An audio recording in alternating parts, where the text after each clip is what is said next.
আজ 10ই মুহররম, পবিত্র আশুরা। 61 হিজরির এই দিনে ফোরাত নদীর তীরবর্তী কারবালার প্রান্তরে শহীদ হন মহানবী হজরত মুহাম্মদ সাল্লাল্লাহু আলাইহি সাল্লামের প্রিয় দৌহিত্র ইমাম হোসেন। প্রতি বছর আরবি প্রথম মাস মুহররমের 10 তারিখে যথাযোগ্য ধর্মীয় মর্যাদা ও ভাব গাম্ভীর্যপূর্ণ পরিবেশে পালিত হয় পবিত্র আশুরা। আল্লাহ তাআলা এই দিনটিকে বিভিন্ন গুরুত্বপূর্ণ ঘটনার মাধ্যমে বিশেষ মর্যাদা দান করেছেন। সহকর্মী শওকত সাগরের প্রতিবেদন। ইসলামী বর্ষপঞ্জির সূচনা লগ্নে আগমন ঘটে এক মহিমান্বিত মাসের, আর সেটি হলো মুহররম। এই মুহররম মাসের 10 দিন আশুরা নামে পরিচিত। এটি ইসলামের ইতিহাসে একদিকে যেমন বরকত, রহমত ও বিজয় নিদর্শন, অন্যদিকে তেমনি এক হৃদয় বিতারক আত্মত্যাগের স্মারক। আরবিতে আশারা অর্থ 10, সেখান থেকেই মুহররমের 10 তারিখকে আশুরা বলা হয়। এটি শুধু একটি নির্দিষ্ট দিনের নাম নয়, এটি ইতিহাস, শিক্ষা, আদর্শ ও আর্থিক বিপ্লবের এক অনন্য প্রতীক। আল্লাহ তাআলা এই দিনটিকে বিশেষ গুরুত্বপূর্ণ ঘটনার মাধ্যমে বিশেষ মর্যাদা দান করেছেন। আশুরার দিনই আল্লাহ হজরত আদম আলাইহিসসালামকে সৃষ্টি করেন।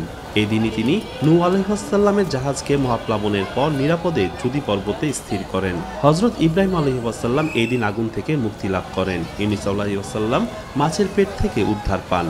আইয়ুব আলাইহিসসালাম রোগমুক্ত হন। সুলাইমান আলাইহিসসালাম রাজত্ব ফিরে পান এবং হজরত ঈসা আলাইহিসসালাম জন্মগ্রহণ করেন ও আকাশে উঠিয়ে নেওয়া হয়।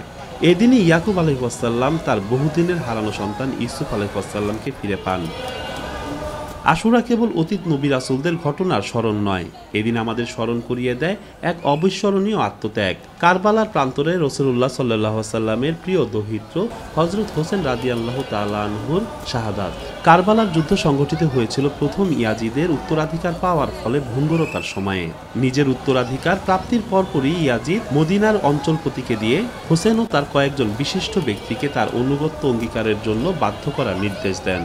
ইয়াজিদের কাছে বয়াত নিতে অস্বীকৃতি জানান ইমাম হোসেন রাদিয়াল্লাহু তাআলা আনহু। প্রতিবাদে মদিনা ছেড়ে কুফায় হিজরতের জন্য যাত্রা করেন তিনি। পরে কারবালার ময়দানে সঙ্গীদের নিয়ে যাত্রা বিরতি করেন। ইমাম হোসেন রাদিয়াল্লাহু তাআলা আনহু ও তার অনুসারীদের আটক করে মদিনায় ফিরিয়ে নিতে ইয়াজিদের নির্দেশে উমর ইবনে সাদ বিন আবি আক্কাসের নেতৃত্বে 4000 সৈন্য কারবালায় প্রবেশ করে। আত্মসমর্পণে বাধ্য করতে ইমাম হোসেনের শিবিরে পানি সরবরাহ বন্ধ করে দেওয়া হয়। পানির অভাবে কাফেলা নারী শিশুরা তৃষ্ণায় কাতর হয়ে পড়লেও ইমাম হোসেন আত্মসমর্পণে অস্বীকৃতি জানান। 10ই মুহররম অবরোধের বিরুদ্ধে অসময় এক যুদ্ধে ইমাম হোসেন ও তার 72 সঙ্গী শহীদ হন। শিমার ইবনে জিলজুশান কণ্ঠদেশে ছুরি চালিয়ে ইমাম হোসেনকে হত্যা করে। কারবালার আত্মত্যাগ শুধু কাঁদানোর জন্য নয়, এটি শিক্ষা নেয়ার জন্য। কারবালার শিক্ষা হলো জুলুমের কাছে মাথা নত না করা, সত্যের জন্য দৃঢ় থাকা, অন্যায়ের প্রতিবাদে ভয় না পাওয়া। আশুরা আমাদের শেখায় অন্যায় ও স্বৈরাচারের বিরুদ্ধে প্রতিবাদ, সত্য ও ইনসাফ প্রতিষ্ঠার পথে প্রয়োজনে জীবন দিতে পিছপা না হওয়া। শওকত সাগর, আনন্দ টিভি, ঢাকা।